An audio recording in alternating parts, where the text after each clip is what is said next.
आपल्या पावणे रवनाथ विद्या मंदिर शिरशिंगेच्या विद्यार्थ्यांच्या वतीनं आपल्या ग्रामपंचायतीच्या समोर पर्यावरणाच्या संदर्भामध्ये जाणीव जागृती आणि आज काळाची गरज बनलेला विषय म्हणजे पर्यावरणाचं रक्षण या संदर्भामध्ये एक प्रबोधनात्मक असं एक 5 मिनिटांची छोटीशी नाटिका ज्याला आपण पथनाट्य म्हणतो ते या ठिकाणी सर्व प्रेक्षकांना एक नम्र विनंती आहे की लक्षपूर्वक याच्यामध्ये दिलेला जो संदेश आहे तो संदेश समजून घेण्याचा प्रयत्न करावा आणि त्याच्या माध्यमातून येणाऱ्या काळामध्ये आपण या पर्यावरण रक्षणाच्या संदर्भामध्ये आपल्याकडून जी अपेक्षा आहे त्या अपेक्षा पूर्ण होतील. धन्यवाद. 9वी आणि 10वीतील मुलं पर्यावरणाला वाचवायचं आहे त्यासाठी पथनाट्य सादर करणार आहेत. कृपया सर्व ग्रामस्थ पालकांना विनंती आहे की हा जो बहुमोल संदेश आहे तो आपण आपल्या घरी जाऊन त्याप्रमाणे आपण आचरण करायचं आहे अशी सर्वांना कळकळीची विनंती. पर्यावरण वाचवा, पर्यावरण वाचवा.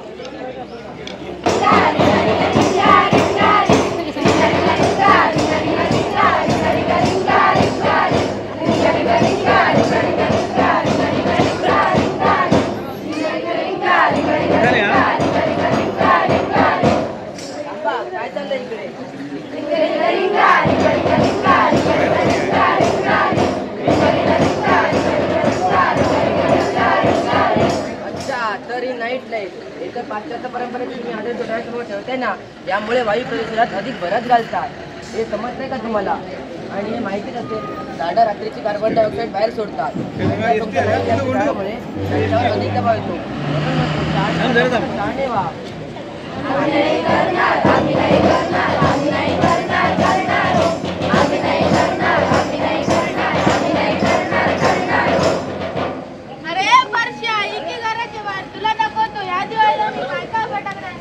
दाखव बघू काय काय आणले ते दाखव. सर्वाधिक आधी मी तुला भुईचक्कर दाखवतो.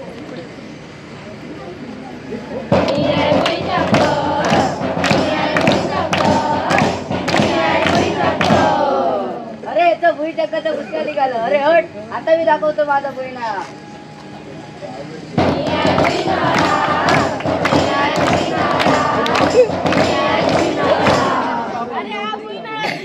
भुसका निघाला. भुसका नाही निघाला, परत लावतो.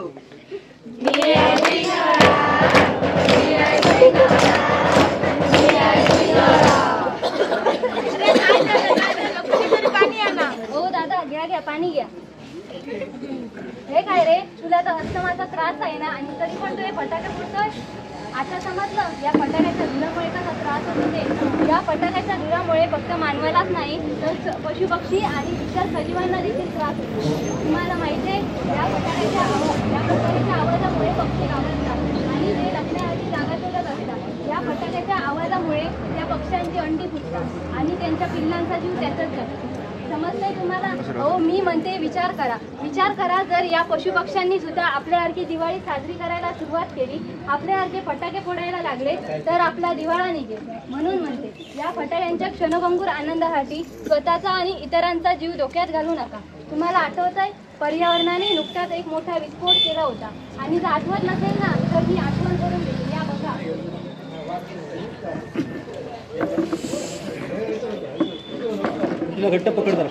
देवा मी काय करू? माझ्या वडिलांना कोरोना झालाय, ते हॉस्पिटलमध्ये आहेत. मी काय करू? आता काय होईल? अगं ताई, तुझ्या वडिलांच्या ऑक्सिजनची लेवल खूप कमी झाली आहे. त्यांना ऑक्सिजनची गरज आहे. तू काही कर आणि ऑक्सिजन सिलेंडर घेऊन ये. डॉक्टर तुम्ही माझ्या वडिलांची काळजी घ्या. मी ऑक्सिजन सिलेंडरची व्यवस्था करते. हो ताई, तुमच्याकडे ऑक्सिजन सिलेंडर आहे का? अगं हो आहे ना, 15,000 रुपये होती. अरे बापरे, 15,000 रुपये! एवढे पैसे मी कुठून आणू आणि माझ्या वडिलांचा जीव मी कसा वाचू? हो ताई, तुमच्याकडे ऑक्सिजन सिलेंडर आहे का? हो आहे की. 20,000 रुपये लागतील. बोल किती पाहिजेत? 1, 2, 4 बोल. अरे बापरे, आता काय होईल? बघितलं तुम्ही, जो हजारो वर्ष आपल्याला शुद्ध ऑक्सिजन देतो त्याची आपण कदर करत नाही.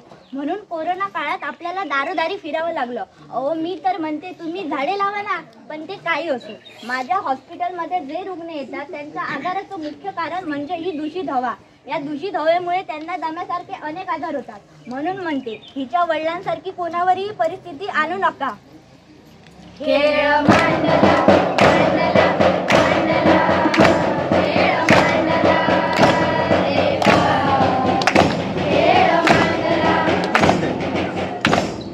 अरे बस, किती वेदना देणार आहात तुम्ही लोक अजून मला. मी हवा आहे. मला दूषित करून तुम्ही स्वतःच्या जीवाशी खेळताय. अरे मृत्यू तर अटळच आहे हो, पण अशा रोगांनी तर मरू नका. आजच्या या दूषित पर्यावरणात कदाचित तुम्ही जपून राहाल, पण येणाऱ्या काही वर्षात परिस्थिती सारखी राहणार नाही. म्हणून सांगते, असं बेजबाबदारपणे वागणं बंद करा. निसर्गाने आपल्याला खूप काही दिलं, पण निसर्गाला आपण काय दिलं? आपण आपल्या मुलासाठी, आपल्या मुलीसाठी, आपल्या परिवारासाठी आणि आपल्या भविष्यासाठी इन्व्हेस्टमेंट प्लॅन करतो, FD सेव्हिंग करतो. पण निसर्गात आपली इन्व्हेस्टमेंट काय आहे हा प्रश्न स्वतःला नक्की विचारा. नाही तर असं असेल आपलं भविष्य.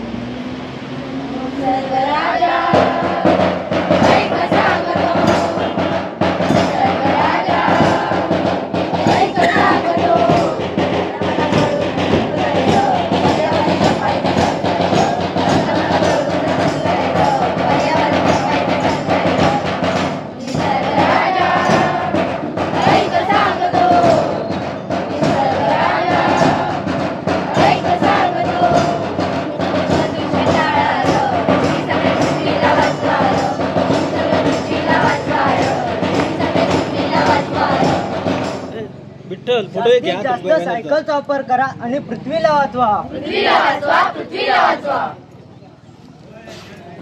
सार्वजनिक वाहनांचा वापर करा आणि पृथ्वीला वाचवा. शाळेत जाण्यासाठी वैयक्तिक वाहनांचा वापर करू नका व सार्वजनिक वाहनांचा वापर करावा. पृथ्वीला वाचवा. आपल्या घराभोवती झाडे लावा आणि झाडे जगवा आणि पृथ्वीला वाचवा. आपल्या घराभोवती झाडे लावा आणि झाडे जगवा आणि पृथ्वीला वाचवा. तुमच्या परिसरातील पालापाचोळा जाळू नका, परंतु तेथे खत बनवून शेतात वापरा आणि पृथ्वीला वाचवा. तुमच्या परिसरातील पालापाचोळा जाळू नका, परंतु तेथे खत बनवून शेतात वापरा आणि पृथ्वीला वाचवा. दर 3 महिन्यांनी आपल्या गाड्यांचे पोल्युशन लेवल तपासा आणि पृथ्वीला वाचवा. दर 3 महिन्यांनी आपल्या गाड्यांचे पोल्युशन लेवल तपासा आणि पृथ्वीला वाचवा. प्लास्टिकचा वापर बंद करा आणि पृथ्वीला वाचवा.